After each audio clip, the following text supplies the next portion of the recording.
শিয়া এটা এমন একটি সম্প্রদায়, শিয়াদের পরিচয় জানার আগে শিয়া শব্দের অর্থ আমাদের জেনে নেওয়া দরকার। শিয়া শব্দটি বলতে মূলত দল, উপদল বা অনুসারীদের কোনো গোষ্ঠী এটা বোঝানো হয়।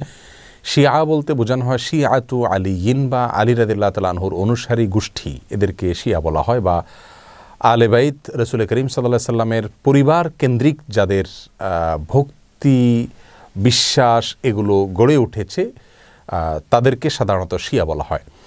শিয়াদের উৎপত্তি এটা সাহাবায়ে কেরাম রিদওয়ানুল্লাহ আজমাইন তাদের যুগ থেকেই বলতে পারি, এবং শিয়াদের উৎপত্তির পেছনে যে লোকটি ছিল তার নাম হলো আবদুল্লাহ ইবনে সাবা। ইহুদি ছিল, পরবর্তীতে সে মুসলিমদের বেশ ধারণ করে মুসলিমদের ক্ষতি সাধন করার জন্যই মূলত এই গ্রুপটির তারা আবিষ্কার করে।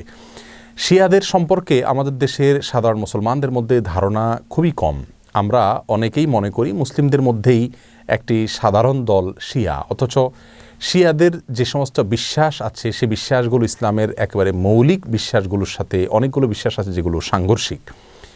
অনেক ভাই বোনরা মনে করেন যে শিয়াদের সাথে আহলুস সুন্নাহ ওয়াল জামাআতের অর্থাৎ যারা কোরআন এবং সুন্নাহকে দলিল হিসাবে গ্রহণ করে সেটাকে অনুসরণ করে তাদের সাথে শিয়াদের একটা পার্থক্য তারা মনে করেন যে শুধুমাত্র খেলাফত নিয়ে, অর্থাৎ আবু বকর রাদিয়াল্লাহু তাআলা এবং আলী রাদিয়াল্লাহু তাআলা আনহুর ভিতরে কে বেশি খেলাফতের হকদার এটা নিয়ে মত পার্থক্য। আসলে বিষয়টা তা নয়, বরং শিয়াদের বিশ্বাসগুলোকে একত্র করা কঠিন। তাদের মধ্যে অনেকগুলো দল উপদল আছে, তার ভিতরে কমন কিছু বিশ্বাস আছে বেশিরভাগ শিয়ারা লালন করে। তার ভিতরে একটি হলো তারা কালিমাতুত তাওহীদ আমরা যেটা বলি এটাকে যথেষ্ট মনে করে না। তারা মনে করে লা ইলাহা ইল্লাল্লাহ মুহাম্মাদুর রাসূলুল্লাহ এবং আলিয়ুন ওয়ালিউল্লাহ এটাও স্বীকৃতি দিতে হবে, মুখে উচ্চারণ করতে হবে, তারপরে মানুষ মুসলিম হবে। তাদের মধ্যে কোনো গ্রুপ আছে যারা কোরআনে কারিমের 30 পারার যে কোরআন এটার ব্যাপারে তারা সন্দেহ পোষণ করে এবং তারা কোরআনের বিকৃতিতে বিশ্বাস করে বা বিকৃতি করে, এটাকে তারা সঠিক মনে করে বিকৃতি করে থাকে।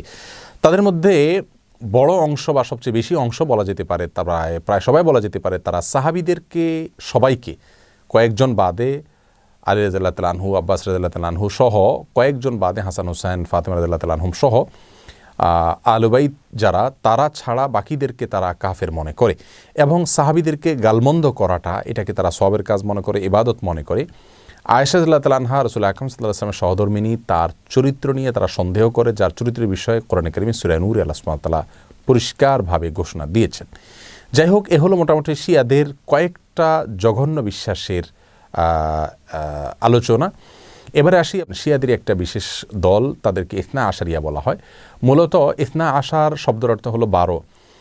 ইসনা আশারিয়া গ্রুপ বলতে শিয়াদের ওই গ্রুপকে বলা হয় যারা 12 জন ইমামে বিশ্বাস করে, অর্থাৎ যারা মনে করে যে 12 জন ইমাম আল্লাহর পক্ষ থেকে নির্ধারিত, তারা রাসূল করিম সাল্লাল্লাহু আলাইহি সাল্লামের ওয়াফাতের পরে ধারা পরম্পরায় আসছেন এবং তাদের মধ্যে প্রথম ইমাম ছিলেন আলী রাদিয়াল্লাহু তাআলা আনহু এবং সর্বশেষ ইমাম ছিলেন মুহাম্মদ ইবনুল হাসান আল আসকারি।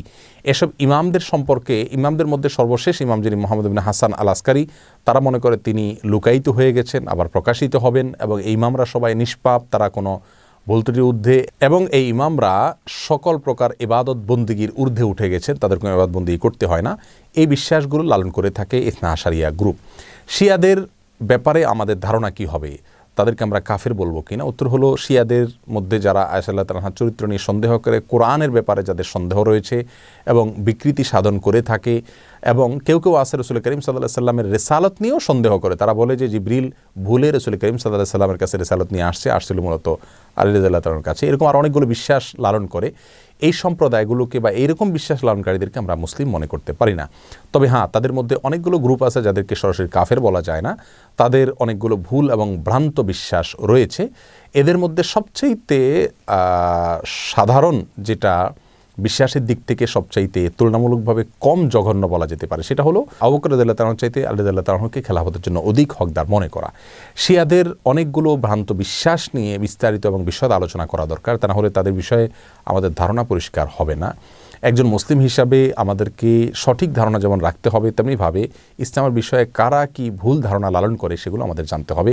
কোরআন নিয়ে যারা সন্দেহ করে, সাহাবীদেরকে যারা গালমন্দ করে, সাহাবীদেরকে যারা কাফের মনে করে, এবং রাসূল করিম সাল্লাল্লাহু আলাইহি সাল্লামের সহধর্মিনীর চরিত্র নিয়ে যারা সন্দেহ করে, কোরআনের বিকৃতি যারা সাধন করে, এদের ব্যাপারে আমাদের ধারণা কি হওয়া উচিত, সেটা আমার মনে হয় যে কোনো সাধারণ দর্শক শ্রোতাই আমরা সহজেই সিদ্ধান্ত নিতে পারবো। আল্লাহ তাআলা আমাদের সকলকে সঠিকটা বুঝার তৌফিক দান করুন।